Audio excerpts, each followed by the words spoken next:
Trent, you've had obviously a bit of time to reflect on last week. You weren't too disappointed after the game. Have you thought any more? Yeah, look, it's always, you don't like to lose by that much. That's pretty clear. But then also separating effort and the way that the guys approached the game, I was happy with. And then we definitely got outsmarted in, I think I said it post-game, last plays and short sides. And it's pretty quick learning from that game. But yeah, I thought there was some good entry in the game. I thought the debut guys were really good. So yeah, you got to deal with it, pick up your lessons, and then move forward pretty quickly. It doesn't get easier. No. This is a great competition for that, and it's a great challenge. That's why, yeah, I'm looking forward to tomorrow night.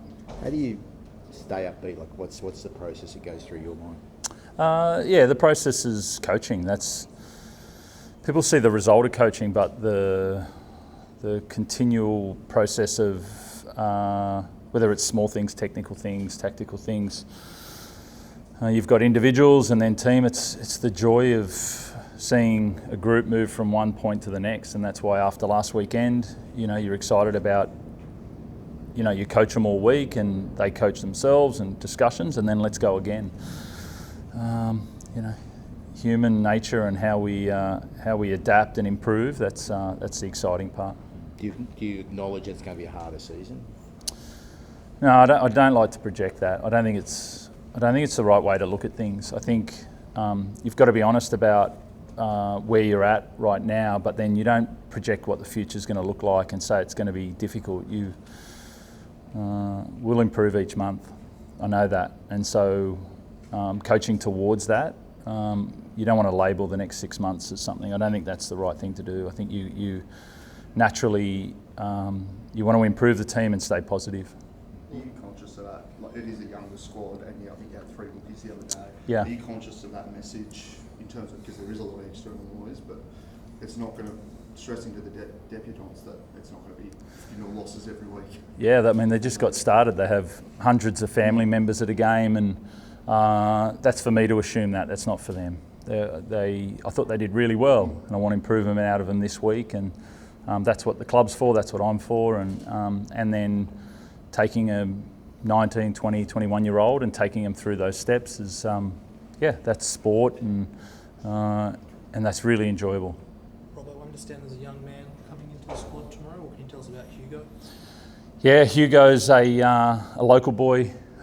Grew up in the area and has been a Roosters supporter since he was born, and he's come through as a half, and I've loved training him. He's brought so much energy to the team, and there's been some. I've moved him around quite a bit in the pre-season. I know he plays in the halves, but he's gone from wing to front row in all of our training sessions. So, which has given him the capacity to play on the bench tomorrow night. So, it's such a great moment for one of the local schools in Scots producing in the local area, having one of their kids come through and play. It was pretty. It was a great moment to talk to him about that, and then see his family come in today. What did he say when you told him? This is the bit about coaching, which is it's actually hard even emotionally for a coach when you tell someone they're going to debut and you see that look. You see the emotion of 20 years of what's gone into that. It's not about that week. It's about everything that goes into that, and seeing that come across their face, and then it hits you how important that moment is, and it's it's really special. It's really special. So and then see that infect the rest of the group. It's a nice moment. And we see him every week in the NRL, but when it's personal, when you see the players grow up through the system, it's it's nice. What qualities did you have that you could always see that he was potentially going to be this first grader? There's an eternal positivity about the way that he lives his life and the way that he plays, and then there's effort areas that I think he had a 90-metre chase to save a try in the corner in a trial game.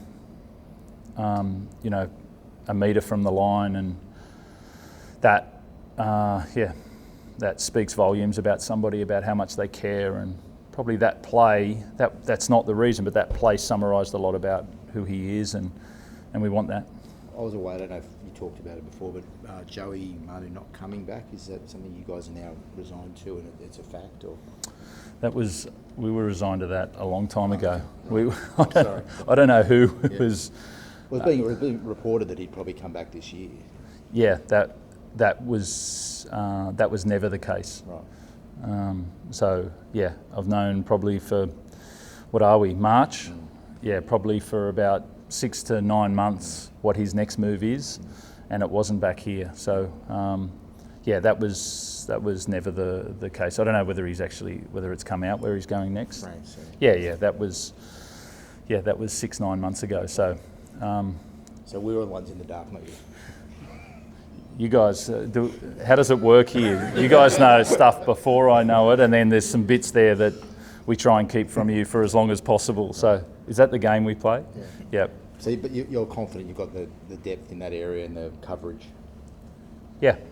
There's I think there's been enough talked about that, and it will continue, but we've got to show that, I guess. That's the question. The question, I can say yes here, standing up here.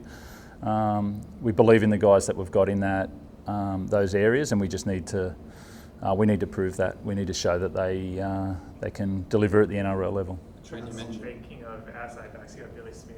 Yeah. This weekend. Will he play tomorrow? Will he play cup on Saturday? Yeah, he'll play on Saturday. How hard does he work to get back to where he is now? Yep. Yeah, as hard as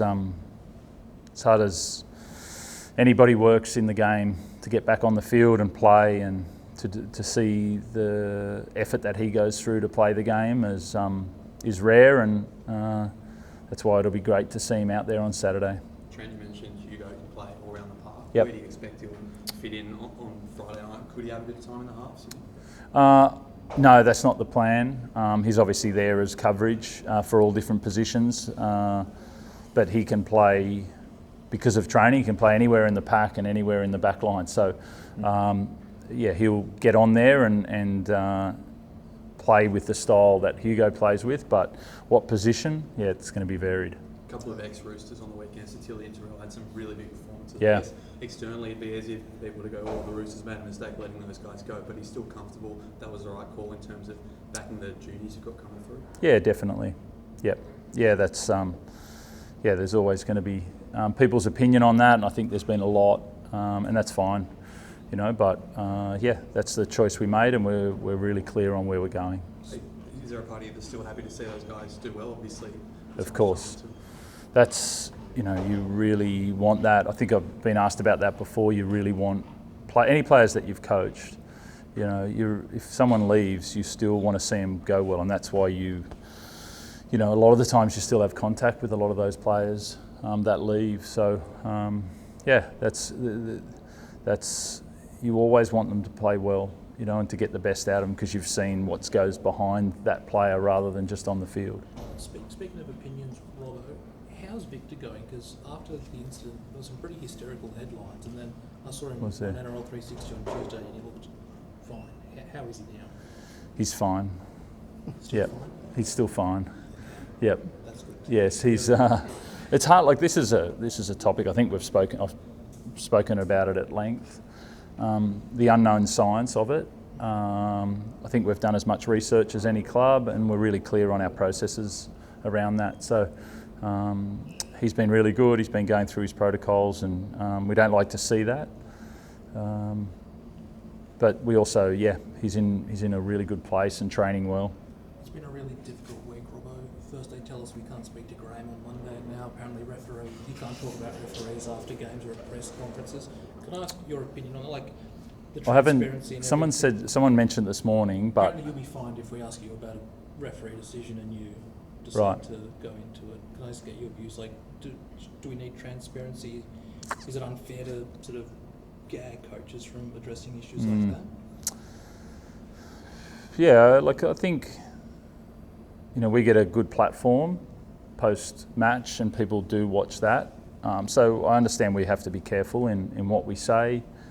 But commentary's pretty far and wide on our game, and you know, we know the pathways through Jared and Dave, you know, to ask those questions and all of that. We just got to, I think they want to take the emotion and the pressure out of that.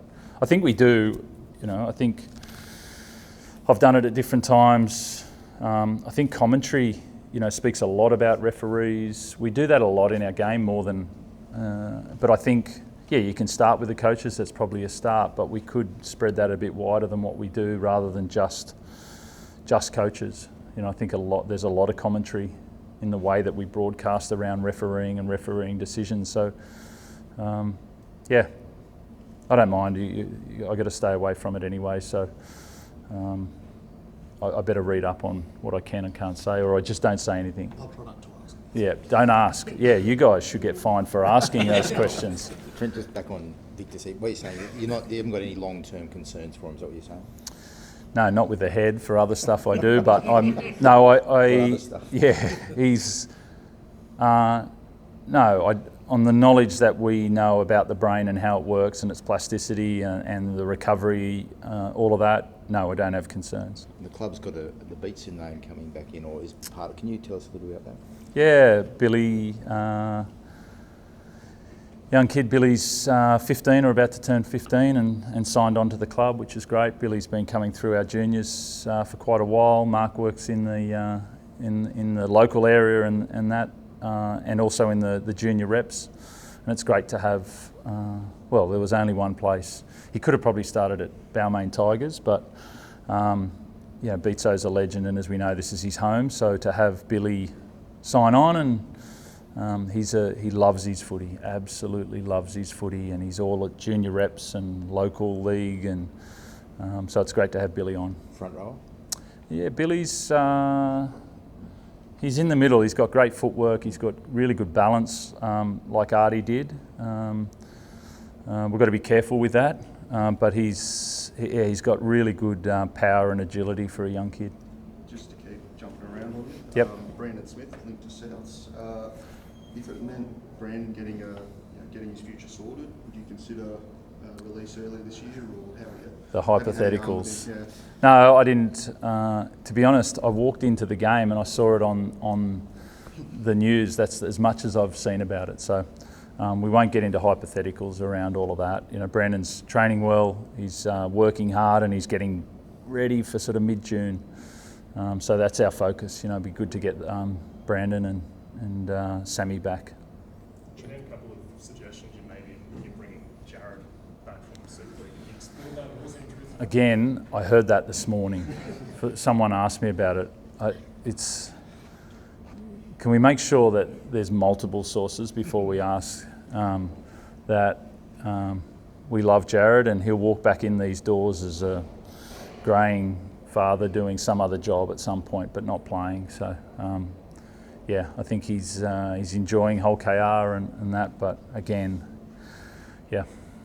Trent, special guest at training today, George Gambosis. Yeah. How did that all come about? George has been, legendary fighter, fighting next Saturday, and he's a Roosters man. He has been since he was a kid, and with his dad Jim, and they've been coming to training since he was a kid, and it's just it's special for him to wear the colours, and but then also he's got a big fight on next week, and come to see the underdog that lit up US a few years ago and did something special, and he's on that path again. So it's great to see him at training and getting ready for a Sydney fight.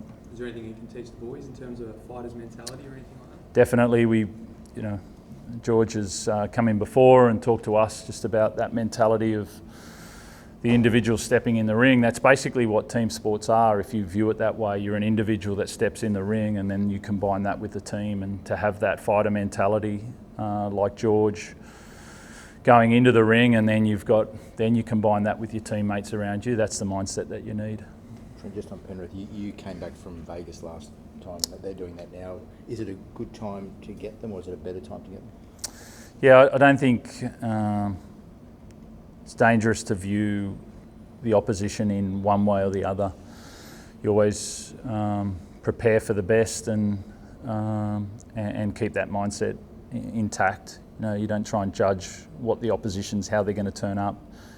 And so, it's time for us to improve on last week and prepare for what they can bring. So there's all respect there, but we also have belief in what we're going to do.